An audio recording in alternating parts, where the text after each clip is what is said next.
Now that we have our differentially expressed genes, let's get started with annotation and pathways analysis for significant differentially expressed genes. From the DSEC2 and GSE analysis module, we can get important information about their biological implications. Besides, if you perform simply t-test or use HR, you will not get information regarding their annotation and biological implications in geo terms or pathways. So what can we do in such scenarios? In response to this, we can perform gene annotation and pathway analysis independently using the annotation and human gauge pathway analysis modules, which are integrated on the TBioInfo server. So what is annotation? Annotation module allows to annotate genes, that is, the gene symbols, gene description, NZ gene ID, ensemble transcript, and gene ID based on the ensemble IDs. Besides, we can also get important geo terms associated with each individual gene in the form of a table.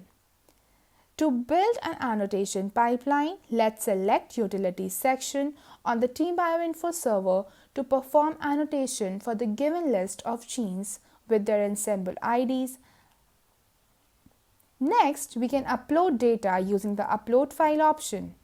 Here, we can provide a file with a list of ensemble IDs, and in this example, we are providing the input file with significant genes and log FC, p-value, p-adjusted value, etc.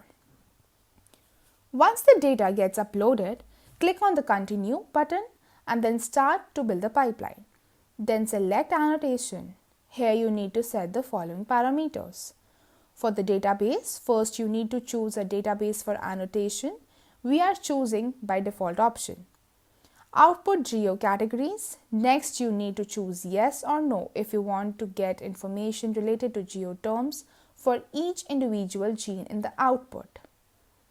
For the header present, choose yes if header is present in your input file.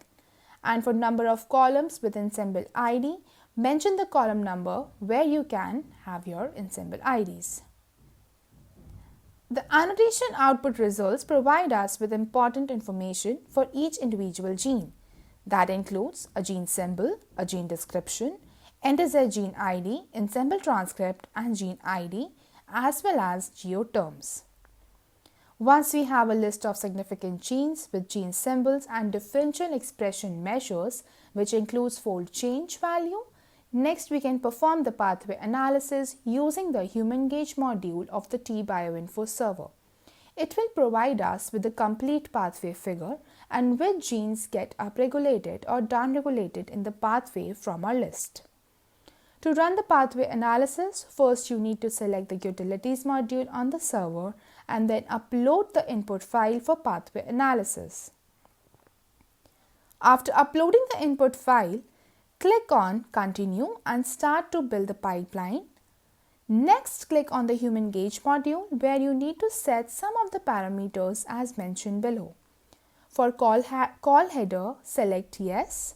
For column with gene ID, here you need to provide a column number having gene symbol.